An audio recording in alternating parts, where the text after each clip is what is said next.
Hello again, and welcome to Clear Skies Retirement with Jay Kirkwood at Secure Financial Management. My name is Randy Cook, and each week Jay and I sit down here and talk through some of the issues of retirement. We'll talk about Social Security and your 401k, and today we're going to talk a little bit about stocks and bonds. And one guy who says, I spent $30,000 and it secured my retirement.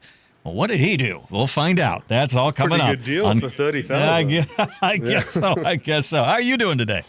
I'm doing pretty good, Randy. How about you? I'm looking forward to spring finally getting here. How about you? Yeah. The older I get, the warmer I want to be.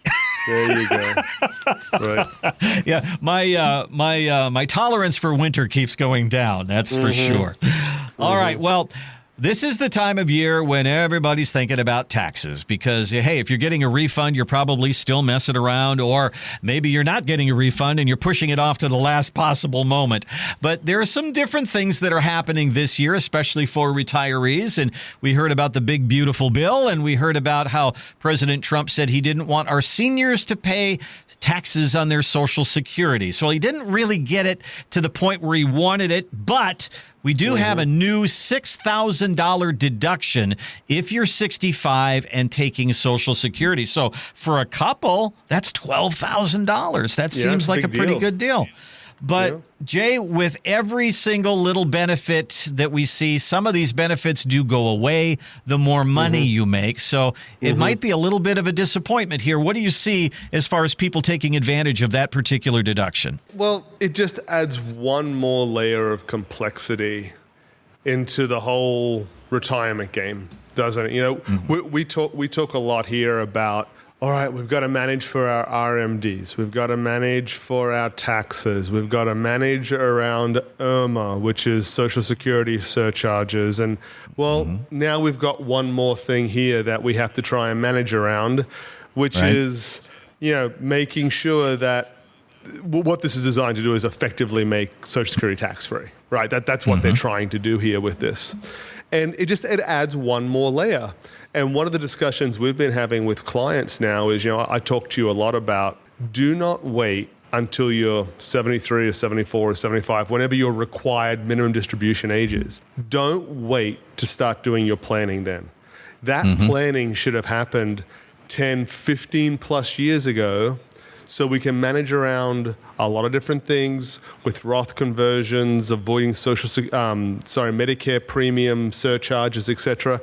This adds one more element to it now. And now that element is, all right, do we now front load our Roth conversions between age 60 and 64 so that then we can back off them a little bit and we're able to capture this deduction, right? Everyone's situation is a little bit different. Essentially, it just adds complexity to your plan. So what I'm hearing you say is that if you do one of these conversions like you're talking about, all of that money goes on to your income, income moves up, and then that means you may not be able to take advantage of the $6,000, or your Social Security check could be taxed, your Medicare premium could go up. These conversions could move your income level up, and you really got to watch that. Yeah, it's all about using the time that you have to manage the obligations that you're going to have come in as well, right? And it's exactly what you said. You know, it would be so easy. Actually, I'll give you a story. We had a client who he called me, great guy, and he said, hey, I got contacted by these Roth conversion people this somewhere in Colorado or something. And he said, like, I know you and I are going to work through this together, but would you mind being on the call with me with these guys? Because I'm kind of curious in what they have to say. And I said, yeah, all right, like, I don't want to spend too much time on this. Let's just make it 10 minutes. And because I already know what they're going to say, right? But you need to hear from them yourself. And so the guy got a nice enough guy, and they charge, I don't know what it was, 25 grand or 30 grand or something for this Roth conversion plan, right? So really, I mean, it's not inexpensive, right? And the thing is, well, hey, you know, we're going to save it back in taxes and whatever. Okay. So we're on the phone with this guy, and he's doing his pitch. And so the plan is supposed to last for, I can't remember if it was 4 years or 5 years. And I said to the guy once he was done, I said, hey, how are you able to say that you're going to have this done in 5 years? And this is a multi-million-dollar IRA we're talking about. Wow. I said, how are you going to have this done in 5 years? For a couple of things, right? I mean, first of all, if you're going to do it in 5 years, you're going to be going up in the tax brackets pretty quickly, right? Because we're talking about multiple millions of dollars that are going to come out of here in 5 years or so. You don't know what the next 5 years of the market returns are going to be, right? Like, you don't know if we're going to have some down years, or we're going to, for some of these larger accounts, you do your Roth conversion, and the performance in the account's so good that it's built straight back up again, and you're back at that same balance you were before you did the conversion. So first world problems, right? Like, a good problem to have if you're going to have one. Yeah. And so finally, I kind of kept asking him these questions. How do you do this? How do you do that? It's just like, well, basically we just say that you should take more pain now. We just divide it by 5, and that's how we get to the number. I said, man, 30 grand seems like a lot of money to just divide a number by 5 and get it out of your account. And these are the sorts of offerings that are popping up now, because the taxation, Medicare surcharges, trying to keep your Social Security credit, all these things are becoming so concerning to retirees that these little industries are popping up. I mean, maybe say taking advantage of them is a little bit too strong, but certainly not offering a comprehensive approach to dealing with it. That doesn't seem very special to me. It seems like you're paying $25,000 for something that you could do on your own or with your financial advisor for no charge. And right. the pain on this should be the tax you pay, not the pain you pay your financial advisor. That's that is exactly for sure. It. That's exactly it. You're listening to Clear Skies Retirement with Jay Kirkwood. It's secure financial management. Online, it's retire210.com. If it's time to talk about your retirement, and I know you've got a whole bunch of questions, you wonder, am I going to run out of money? What am I going to do about Social Security? Can I take advantage of these things? What tax situation am I going to be in?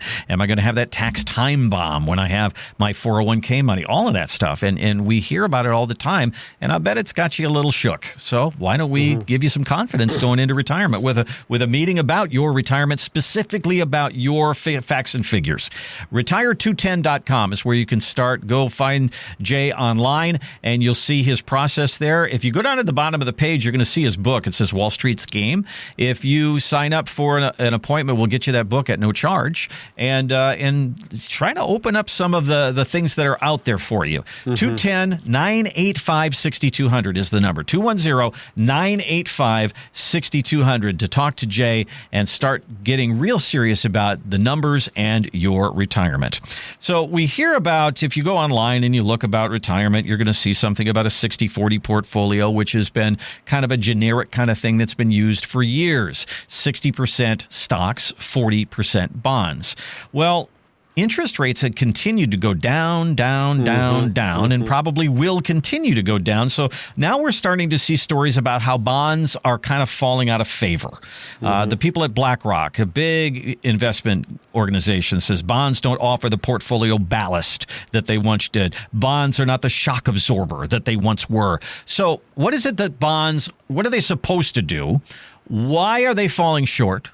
And are there any alternatives for people instead of bonds to look at? Yeah, the conversation comes up a lot when we have clients that are coming on with us and they say, well, how are we going to set this up? Are we going to do like 60-40, 70-30? And I said, hey, what you're talking about is you're using 401k investment language there. We've moved out of the 401k world. And our options have gone from whatever it is you had in your 401k, 6, 7, 8, 9, 10 options. We're talking about tens of thousands of options we've got there. Kind of get your head out of the 60-40, 70-30 split, because in our opinion, that's not going to be how your retirement is successful. And when this is starting to become a sore point now, because interest rates are coming down. So they peaked in 22, 23, and people were celebrating. I'm getting 5% on a bond now instead of 1% that I got for the last 10 years, and everyone was excited. And now they're coming back down again, right? A lot of these yields are coming back down again. But the real eye-opener for people on this, it was in 2022. So we had that big interest rate shock in 2022. And I can't even tell you the number of people that we had come in through the office almost in tears saying, I've invested in bonds my entire life because I don't want volatility. I've invested in bonds my entire life because I was always told they were safe. I've invested in bonds my entire life, and this is their entire working career, right? Sitting in their 401k. I've invested in bonds because I don't want volatility, and my understanding was I couldn't lose any money. And their portfolio is down 15%. Wow. Okay. And that's tough when you have taken on the idea that, okay, I know I'm going to give up some growth. I know I'm not going to get 20% return in the S&P because I'm not invested in it. But hey, that's okay because I can sleep at night and I know I'm not going to lose any money. That's not what a bond will do. A bond is, in general, is it less volatile than the markets? Usually, yes. But it doesn't mean you can't lose money. It doesn't mean you can't lose wealth. And you need to get out of that 401k mindset and say, hey, what else is there once I'm going towards retirement or I'm in retirement? What else is there that I can invest for to make sure my money lasts the next 20, 30 years, right? There's so much more outside of the 401k side of it that you just need to get out there and learn about it. But yeah, the bond side of it, that is not going to make your retirement happen. We had a gentleman in a few weeks ago, and he's got what's called a 457, right? So a 457 is like it's kind of like a 401k if you were a government employee, essentially, right? Like a firefighter, policeman, you work for a city, whatever it might be. Similar sort of concept though. Now, he is very fortunate that he has a very nice pension. His wife, I think she was a teacher, so she's got a pension as well. So they've got really good, what we call guaranteed income. He is not used to investing in the markets, and he has all of his money in a bond fund that's paying him about 2.3%. Okay. Now, he's fortunate he has the pension. Most of us don't. I don't have a pension. Do you have one, Randy? I do not. I don't, and most of the people listening to us probably don't either.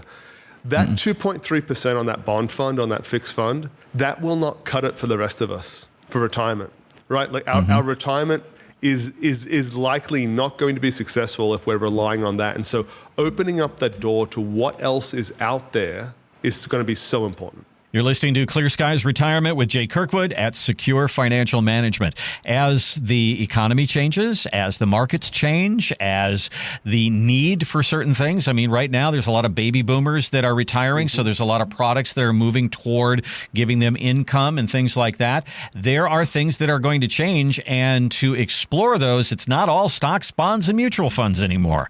Let's explore all the options for you.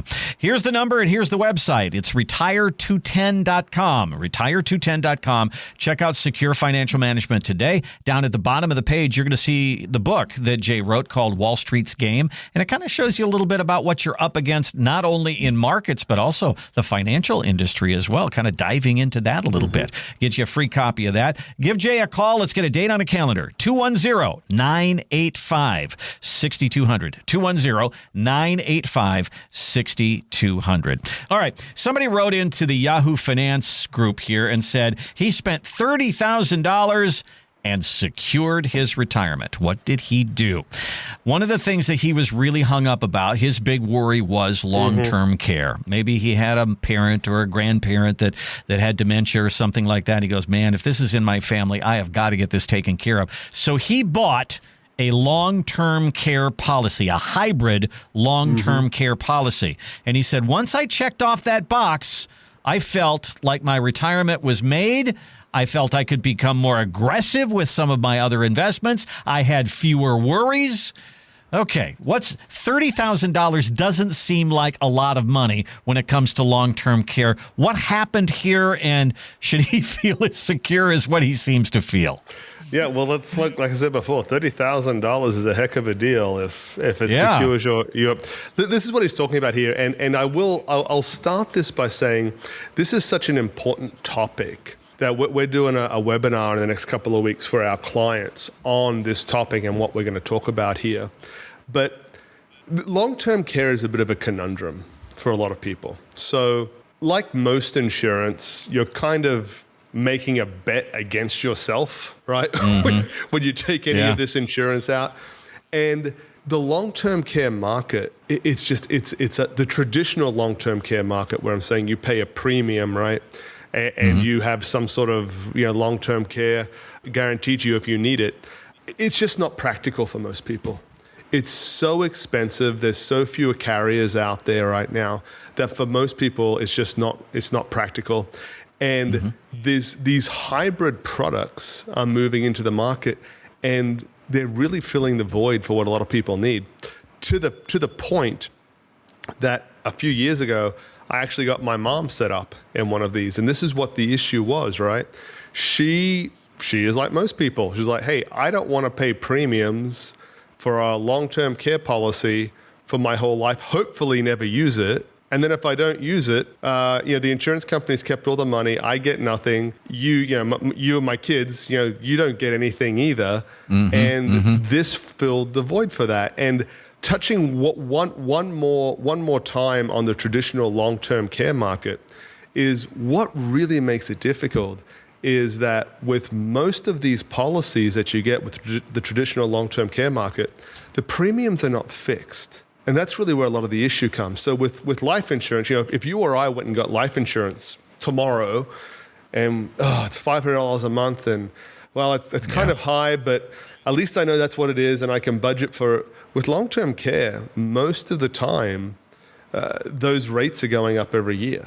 And what I see time and time again is somebody gets a long-term care policy when they're 60 or they're 65. And like, well, it's kind of pricey, but it's important. I need it. I look at it as though it's insuring the rest of my wealth, right? That's kind of the way you look at it. And then by the time they get to 75, the premium has gone up so much. They say, look, I can't afford to continue paying this. And guess what? They needed that policy a lot more at 75 than they did at 65, right? Right. And so then they drop it and they've got no coverage. And these have stepped in. So what this guy's talking about, and it's too complicated to get into all the details about it on a radio show. It's got to be done face to face. But essentially, what this guy has done is he's dropped in a lump sum premium. $30,000 is what he's done. And what this product has done is it said, if you get into a long-term care situation at whatever, I don't even know how old he is, at 75, at 80, we're going to provide X amount of benefit for you in the need for that. If for some reason you don't use that, you die without using it, hopefully, I mean, that's what I want to have happen to me. I bet you wish the same, Randy, is that you hope we don't need it, right? I don't want to use it, but if you don't use it, well, there's also like a life insurance policy attached to it as well, where pretty much close to the premium you paid is going to go to your beneficiaries. So it's really a bit of a win-win because if you use it, well, then it was a really good investment. If you don't, well, somebody gets the value of it, right? So they're becoming more and more popular. Yeah, I can give you a real life situation there. My mom had a long-term care policy with Genworth. I mean, they were one of the only companies now that's still doing it. And her premium was, I remember when we first looked at it, it was $3,000 a year. And then it was 32, and then it was 35, and then it was 38, and it just kept going up. And the more it went up, the more she groused about it. And I told her, I said, this is probably the best money that you're going to spend. And then she started having cognitive issues, and she did end up in memory care, and it saved it. I mean, in the 4.5 to 5 years that she was there, that thing paid out over $300,000. And when you're looking at $68,000, $7,000, $72,000, $7,500 a month, which is what it was for her, and they were paying $300 a month, and then the rest was coming from Social Security. It worked, and it really did save her. She had the assets to take it, but the long-term care policy really did save her. So that is something certainly that we want to look at. But the thing is as those premiums go up, if you say, I can't hack it anymore, then they'll come back to you and they'll say, okay, so instead of $300 a month, if you pay this amount, we'll give you $200 a month. And then you have to make those decisions. So, and then it gets to the point where, the benefit that's going to be paid just to keep the policy alive is hardly even worth it. Right. So, it's a huge issue. It's one of the things that really scares people. So to look at what the options are out there instead of just long-term care insurance. Long-term care policy is certainly something we should look into, especially if you have family members who have gone into long-term care. Give Jay a call. Let's have that conversation. If that is what really is bugging you about your retirement years, let's get going on it. Retire210.com is the website, retire210.com. If you give Jay a call at 210-985-6200 and take him up on a retirement appointment, it's no cost or obligation. Just sit down and see if this is going to work together. You like Jay, Jay likes you, and he can help. Let's get that on a calendar. 210-985-6200. For making an appointment, you get a free copy of Jay's book called Wall Street's Game. Okay, finally today, what are you more interested in retirement about? Are you more interested in growing your money or protecting your money? You probably have guessed.